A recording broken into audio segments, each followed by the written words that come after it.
Hello and welcome to the We podcast. My name is Patty Post.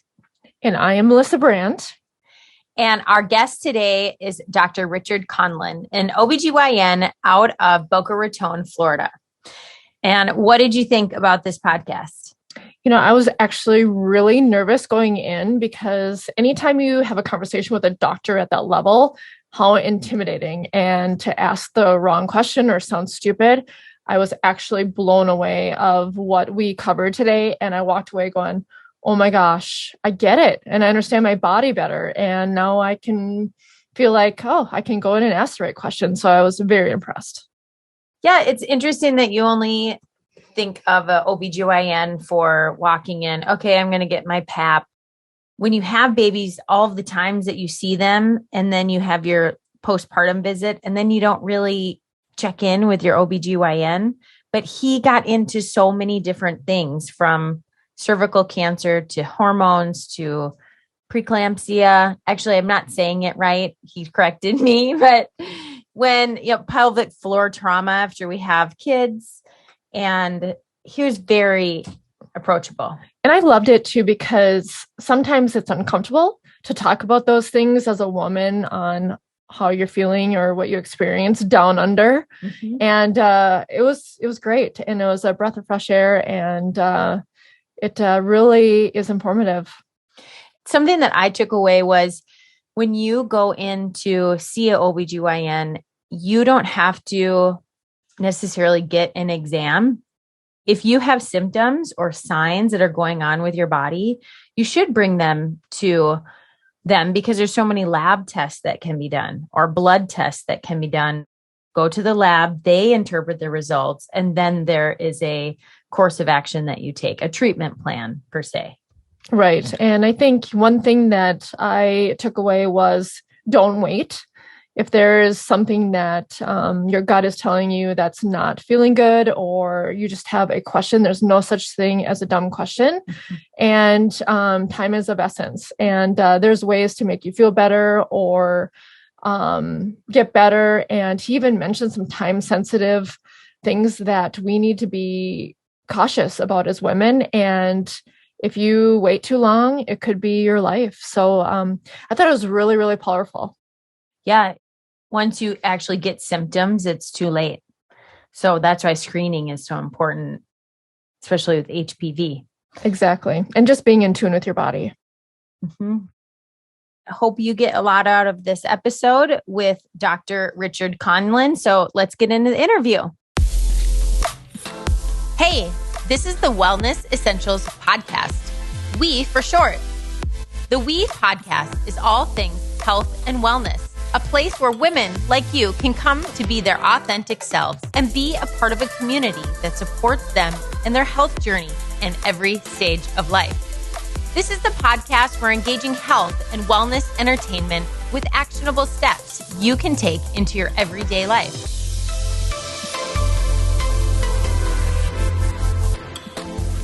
No topic is off limits when it comes to health and women's lifestyle. Let's face it, being a woman comes with all sorts of fun. Hear real, raw conversations and teachings from experts and everyday women who have been in your shoes, and get inspired to make things happen and have the tools to do so. This is the We Podcast.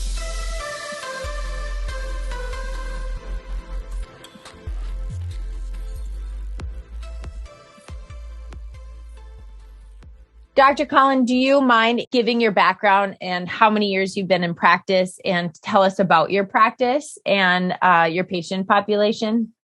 Sure. My name is Dr. Richard Conlen. I'm practicing in Boca Raton, Florida, where I have practiced for over 35 years. I'm a practicing OBGYN. Although I have stopped delivering, I still do early prenatal care. And I do a fair amount of gynecological surgery, including robotic surgery, in office, minimally invasive. Basically, everything that is done gynecologically. I do subspecialize in hormone replacement therapy, and I am a referral center for many recurrent chronic problems with regards to women's vaginal area, chronic pain, heavy bleeding.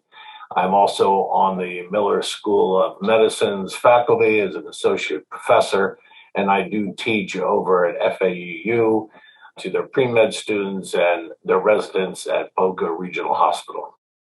Impressive. You don't let any grass grow under your feet, as my grandma would say. You got to keep moving. Otherwise, they catch up with you. Yeah. Yes, they do. You mentioned chronic conditions. Can you expand on that? Chronic conditions that women can have? Well, probably the most common one is chronic pelvic pain that I see. And this can start out as menstrual cramps through the teenage years. And what they end up doing is they start labeling patients with endometriosis. And to tell you the truth, if I was to do a laparoscopy where I take a look inside and I took 10 people, 7 of them would have endometriosis. So endometriosis can be deep in the pelvis. It can be superficial. You can have a ton of it and have absolutely no symptoms. And you can have a minimal amount of lesions and have a lot of pain. So it depends particularly on where it is. So that's one thing. As women get older, then we get into childbearing years. And then most of my practice at that particular time has to do with initiating prenatal care and then referring them out to the specialist. And then if they're not getting pregnant, we do some evaluation to see why they're not getting pregnant.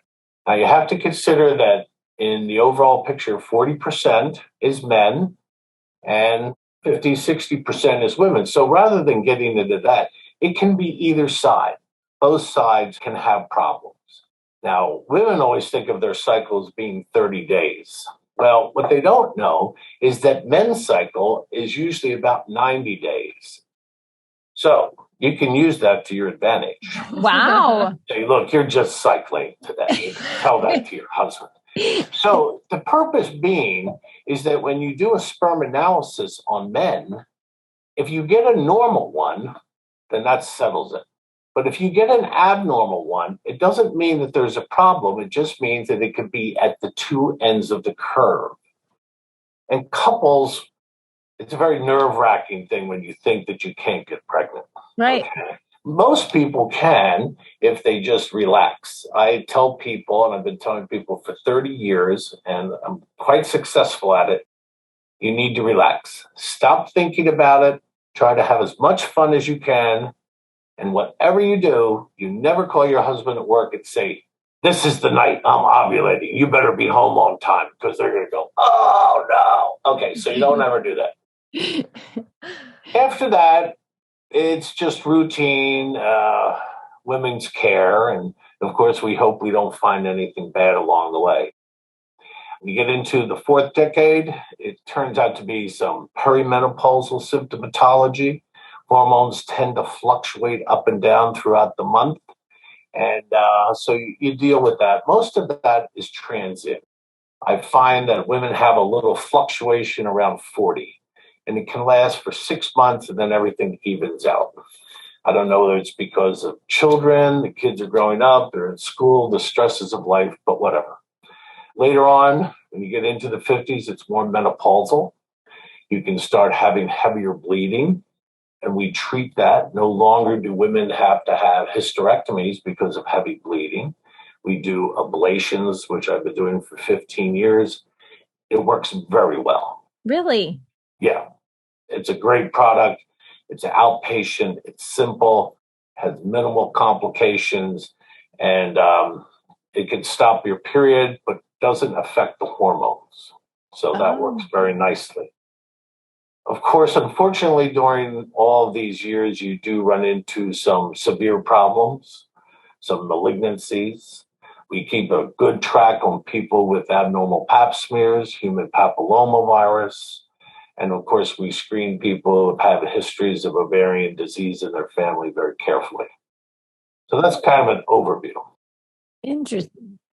You mentioned HPV. Mm-hmm. At what time should you be routinely tested for HPV? Okay. So that's a very controversial issue, and there's a lot of information that's floating around about human papillomavirus. First thing we should know is there's over 100 different strains of HPV.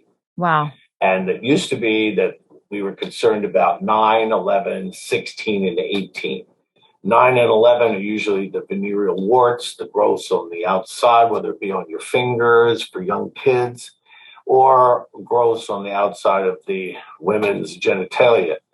The 16 and 18 was originally associated with cervical disease, precancerous lesions, cervical cancer. But what we've learned now is that there are several other strains, 32, 54. There's always some changes. I think as we all realize after this past year and a half, we don't know much about viruses and we don't understand how they act. So we have to be looking for trouble. At the present time, they recommend to start doing pap smears in HPV around 2021. I don't really believe that. I believe that it has to do with the patient. If the young lady has had multiple partners throughout her life, then she should be screened earlier. If she's a victim of trauma, then they should be followed very carefully. So multiple partners, increased risk factors, all of that has to be taken into consideration. And I believe that you should have HPV screening in addition to cytology, otherwise called co-testing. Just doing HPV is not going to do the trick. You need to make sure that the HPV has not influenced the cells on the cervix or the vaginal wall. You can get it both places. And that should continue throughout the lifetime. Now, they're starting to tell people in their 50s, oh, you don't need a pap smear anymore. Well, that's when you're going to have trouble. This is when your immune system starts to decrease. The virus didn't go away. It's just sitting there waiting. Oh. So it's not going away. You need to watch people as they get older more carefully, not less carefully. I was under the assumption that the virus went dormant or our body shed it after we gave birth. Is that something that happened? No. What they're talking about there is young women in their 20s, if they get an early cervical lesion, such as mild dysplasia with HPV, because they're young and their immune system is so vigorous that they will suppress the virus and it can become dormant and get the viral levels can decrease quite a bit. And it can lie there for a while. So that's what happens. You get infected in your 20s, your natural immune system suppresses it, and then come to your 40s, it starts to bloom, and that's when you start having trouble. And then it takes 5, 6, 7 years, and come your 50s is where you're running into dysplasia. And what is dysplasia? Dysplasia is precancerous lesions. I like to explain dysplasia as everybody understands termites. Yeah. So if you have termites in your attic, that would be mild dysplasia. If you have termites in your attic and the second floor, that would be CIN2 or moderate dysplasia. If you have termites in all 3 levels, that would be severe dysplasia or high grade, okay? But your house sits on a cement slab. Well, your cells sit on a cement slab, the last barrier, and that's called the basement membrane. As long as those dysplastic cells do not go below the basement or past the slab, you're okay. If it goes all the way through the house down to the cement, we call that carcinoma in situ, and all of that is curable by taking a leaf cone biopsy and just removing that area. Once it goes below the cement or the basement membrane, it becomes invasive, and that can be more severe. It is more severe. And then does that where you get uterine cancer or? No, that's where you get cervical cancer. Okay. And cervical cancer is a bad boy. Okay. So if it goes below 7 millimeters, then you can fight that for the rest of your life. And in many cases, it's going to be bad for you in the long run. Many people don't survive. And are there signs or symptoms? Bleeding after intercourse, bleeding for no reason at all. Usually pain is a very late onset. Really? Yeah. So the key thing here is to find it early. If you get pap smears, even every 2 years, you have a 5-year window in most cases to catch something that it can be fixed very easily. If you let that go by, no good. Uterine cancer is cancer of the body of the uterus. And that is also, there's a large leeway there because that's not severe until the cancer goes actually 50% of the wall. It's all simply cured with hysterectomy. So you could go for years without a PAP and it is actually detrimental if you have HPV that is invasive. Because insurance companies now are saying, oh, you don't need one after 40 until every 5 years. I know. What's up with that? Well, not something that I want to get into on a podcast, but what do you think it's all about? It's about the money. It's about the money. Yeah. So, I mean, they have studies that show that it doesn't make any difference. But as I said, and I presented my case at the FDA, I was about self-testing. I was on the panel that did that. And as I said to them, I said, have you, and these academics would get up there and say, well, the statistics show this and that. And I turned to them, I said, have you ever sat across from someone and given them very bad news? Because they're not interested in the statistics. Right. They're only interested in themselves. And sitting there telling them, well, statistically, you probably shouldn't have gotten it. Well, that's a good way to have somebody crawl over your desk with a knife. Right. So that's not it. So as a practicing physician and someone who's dealt with women's care for over 35 years, I'm not interested in the statistics. I'm interested in the people that sit in front of me and trying to keep that down. The pap smear was a wonderful invention and decreased the amount of cervical cancer significantly across the board. But we still lose 14,000 women to cervical cancer every year. Wow. Because they don't get screened. And that's why I promote the self-testing. 14,000. That is a significant number. How significant is that? By the time we're done with this podcast, somebody would have died. Wow. Yeah. And they think that's okay. And it has plateaued. Now, it used to be much, much higher. That has plateaued, and that's where it is. And the only way that we're going to get that down is to get everybody screened. But that's like trying to get everybody vaccinated. So here's something that, being in medical devices, I was around a lot of devices that were for the prostate or urethra strictures for men. And there was a lot of investment dollars put behind them. And then when we went over to pelvic health and gynecological health, the numbers decreased drastically. And from your experience, do you find that that's true, that the number of research dollars for women versus men and our reproductive organs is not as high as men? I don't know that I can really comment on that, honestly. I will tell you that as a rule, women run healthcare. Okay? Yes. Breast cancer and screening and obstetrics and everything else, it's all up to you. So do I believe that? I don't know. But I know that, we've made big strides in breast cancer. We're trying very hard with ovarian cancer. Uterine cancer, we understand it as long as people will come in. Cervical cancer, we can do very well with as long as women come in. Now, having said that, there's always that small percentage of people that get a very severe type of disease that we don't do very well with. But as a majority, if we can see them and we can screen them, we can help them. So this is a public service announcement to go get your PAP or your mammogram if you haven't done it yet. Oh, absolutely. Yeah. There's no excuse. I mean, especially in October. Yeah. Because October is National Breast Screening, and you can get a mammogram for $50. Yep. You can't get a manicure for $50, right? That is true. Very true. Okay. Okay, so let's switch gears.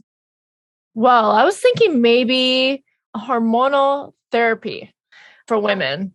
There are a lot of conversations. We were just out with some friends yesterday in talks of, what do we do when we're in our 40s and 50s? Our hormones are imbalanced. There's all different things that we could do, whether it's, what are the ways that are you seeing or recommending for women in the 40s and 50s in terms of solutions for them and their hormonal balance? Okay. When it comes to hormonal imbalance, the one thing you have to take into consideration here is quality of life. Some people suffer a lot, some people don't get any symptoms. Okay. So for those that have considerable symptoms, they sooner or later is going to have to make a decision with regards to hormones versus non-hormones.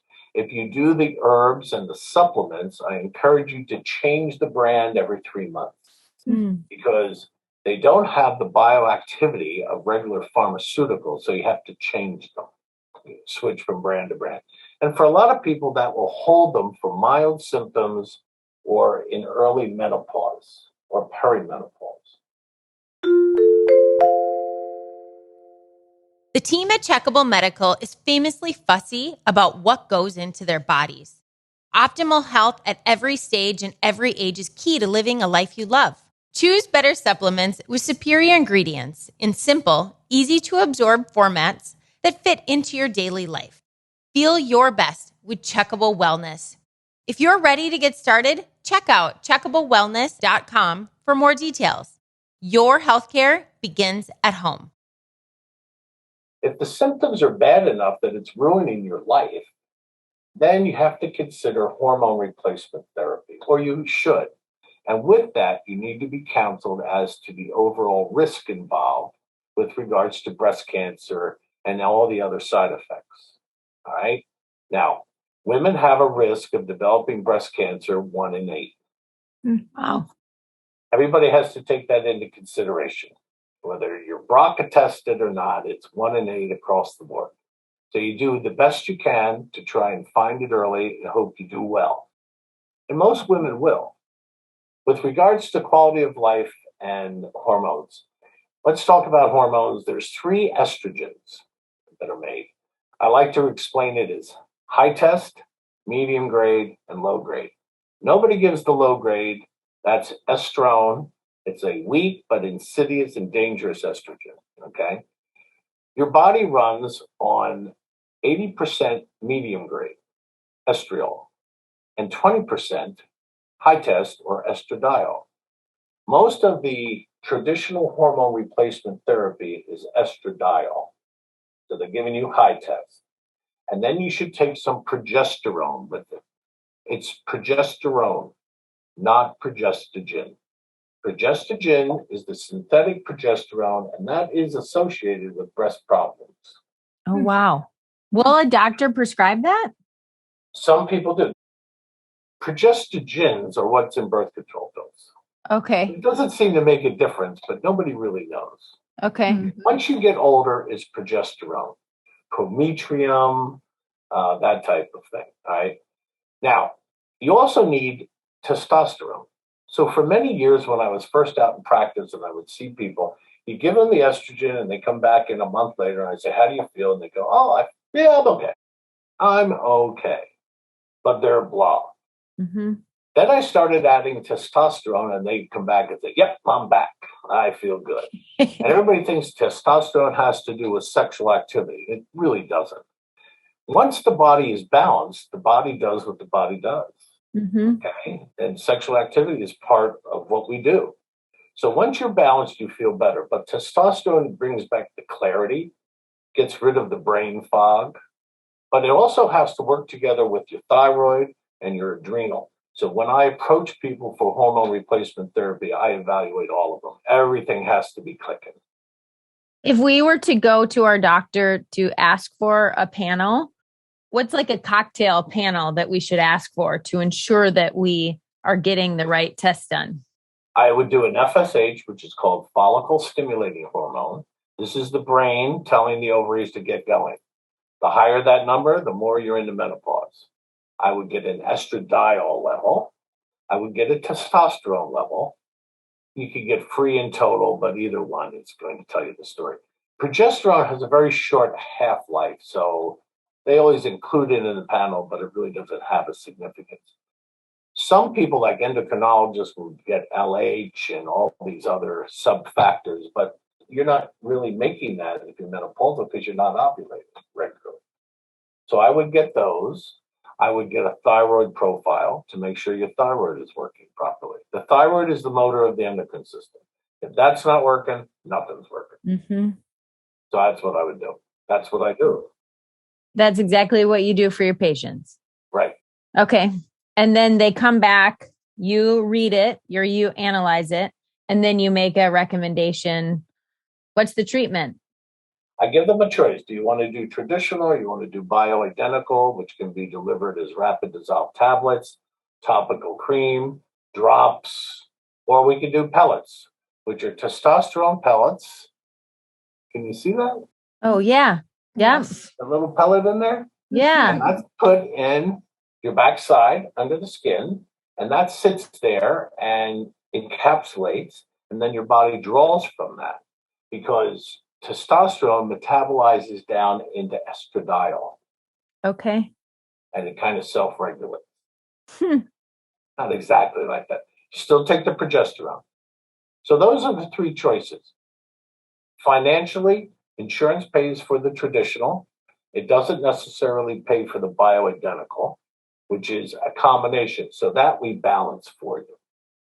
So what happens is everybody's an individual. I prefer to get blood work after they're on it for a while and they feel good to make sure they're not getting too much. I want people to get the smallest amount to give them the maximum amount of relief. And I do that for the bioidentical as well as the pellets. I like it. Very helpful. Thank you. It is super helpful. Mm-hmm.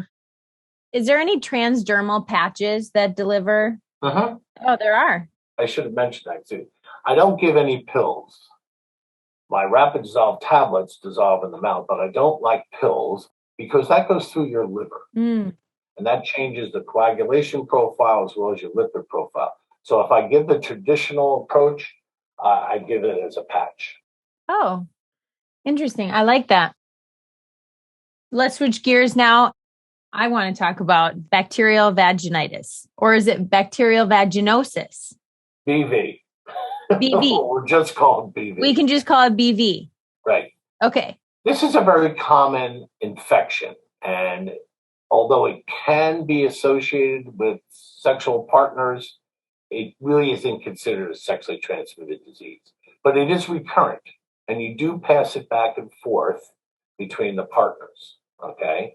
And what it is it reflects a change in the environment of the vagina.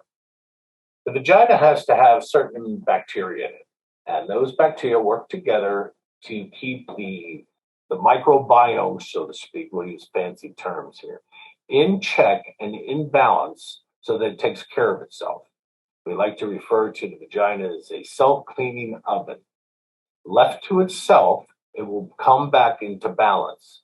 But when you introduce sexual activity, you introduce virons, viruses, bacteria, jellies, all sorts of things, okay? And that tends to change it. When someone has growth of certain types of bacteria, it promotes the recurrence of bacterial vaginosis, such as A. vaginale. These are all facultative anaerobes that can be in there, or megasphaera, and there's two types. One is associated with trichomonas, one is associated with BV. So all of these things should be looked at carefully to see what's going on. The Telltale Test, where people come in, is they get a certain odor. It's a strong odor. It's a fishy odor. And this occurs with intercourse because the male is alkaline and she is basic, and when they mix, they give off that odor when that's present. It also, if you get it recurrently, it gets caught in a mucus envelopment that sticks on the wall. I like to tell people, if you've ever probably not now, but maybe when we were all in college and things, and we wake up in the morning, we didn't brush our teeth the night before because we didn't even know where you were the night before, and you have that stuff all over your teeth, right? That's what happens. And the bacteria harbors in that. So it could be, oh, you'll remember that one, won't you? And what happens is that harbors in the vagina. So 1 or 2 treatments of medication isn't going to do it, which means you have to have recurrent bacterial treatments and get rid of all the other associated bacteria. And is that an antibiotic, oral antibiotic? Can be. Sometimes it can be a cream. They have new medicines that are out that come as drinks. You take it once and you're set. They have new medications that are coming out, even for candidiasis. Remember, there's several different types of candida. One is easily treated with the cream and one isn't. Now they have medicines that's a one-time dose that take care of both. So we are making progress in this area, but you just can't shoot from the hip. You have to have some testing to find out exactly where you are. Mm-hmm. And running to CVS to grab Monistat, or if you're douching a lot. We don't douche. No douching. No douches. we agree. No, that's over. If you used to think that was a good idea, we know that's not a good idea. Because it takes the good bacteria away. It just disturbs everything. Yeah. And it takes time to rebuild. It will rebuild. Mm-hmm. Now, as you get older and you're not making as much estrogen on your own, the vaginal area gets drier and it presents a whole different set of bacteria and problems that are associated with that. It's like a desert. Not so much as a desert. Remember, your skin is always exfoliating, right? Yeah. So is the vagina. So if you don't have that discharge coming out all the time, it's sitting in there. Oh. And we call that desquamative vaginitis. So they sit there, and that makes a focus for infection. And so do you take an antibiotic for that as well? No, most of the time we use some estrogen vaginal cream periodically, like a couple times a week, just to get the moisture back flowing. Not enough to really be at risk. Mm-hmm. I mean, I give a lot of people that small amount of estrogen infrequently, but on a regular basis, who have had breast cancer and things like that. Mm-hmm. If you feel like you have this reoccurring yeast infection, having a test. What if you don't have health insurance and you want to test from home? You have a product that's justgettested.org, and you run a panel of tests. Can you tell us what that panel is? Because there could be listeners that want to order it. Yeah. There's 3 of them that we like to do. There's an STD panel, but if you're pretty sure you don't fall in that realm and you're just getting recurrent vaginitis, then we would test for BV, and we would also test for E. coli, some of the bacteria that are inherently present down there that can become a problem once the environment gets out of balance. And we would test for Megasphaera and A. vaginale, all of it, so that we get a nice picture of what's going on. I still have patients who come into my office at all age groups say, well, I have a yeast infection. Then we do a culture, and it's not a yeast infection. It's a bacterial infection. So not every irritation, itchiness, discharge, or things like that is yeast. But that's all we knew about 30 years ago. So that's stuck with everybody. Oh. So I shouldn't call it a yeast infection.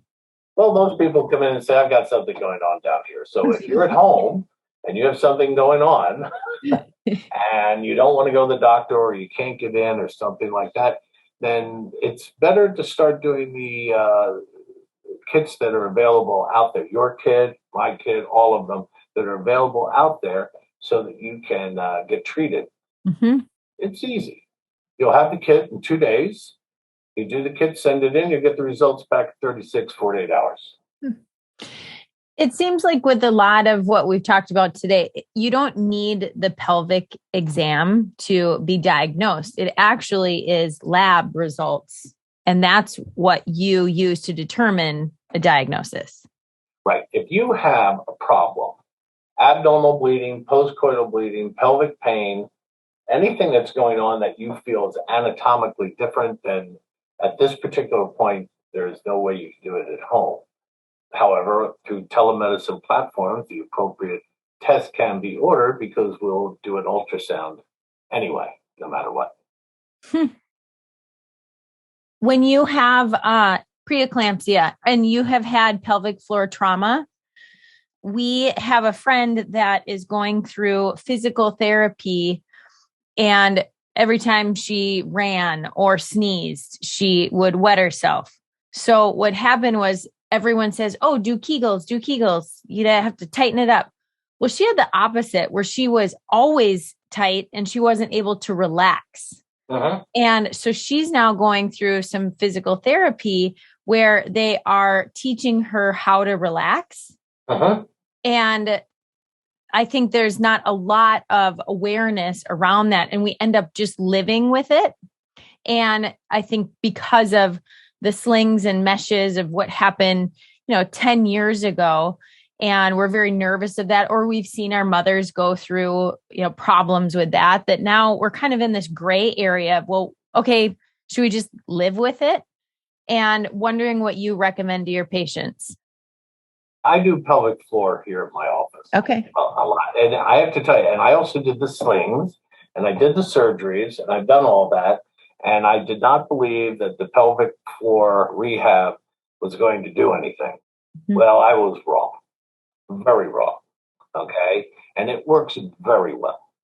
Okay. So try to explain this for people that are not looking at me. The pelvis is a bowl. It's a bowl made up of muscles. And when you breathe, like your diaphragm, it goes up and down. As time goes on, those muscles get weak, either due to the lack of estrogen, trauma, children, whatever. And they're not stimulated. So with pelvic floor, they stimulate those muscles to come back to life. And they allow you to realize what muscles you should be stimulating. So you pull that up. I had a professor over at FAU. Pretty interesting case is that she developed really total incontinence. Oh, okay? No. And so her career is over. Yeah. So we ended up doing the pelvic floor. It took her, 10 weeks of treatment, but she's back to work. Now, I don't know how long it'll last because you really don't know what the etiology that causes it, but there is hope. I have a sign in my office that says, sometimes I laugh so hard, tears run down my leg. And it's true. And it can be incapacitating to women. It's a big deal. It is a very big deal. I don't know where the preeclampsia came from with the pelvic floor. Is she young, old? She's in her mid-40s. She has a couple of children. Yeah, so she should do the pelvic rehab. She should find it. She can find it at a medical center nearby. Or you could call a company called Consortia. Okay. And that's who I use. And they send a tech out, and it works very well. I would say, with my experience over the past couple of years, we're at 85%. Really? That's very good. Yeah. Very good. Well, thank you for that. Yeah. Well, I think this was a information-packed session with you, Dr. C. Thank you so much. You're welcome. Our time with the doc is always valuable. No problem. You want me to come back for questions or whatever you want to do, I'll do it. Well, you're the best. Thank you, Dr. Conlen. It was very nice speaking with you. And good luck. Have a nice day. Thank you. You too. Nice meeting you.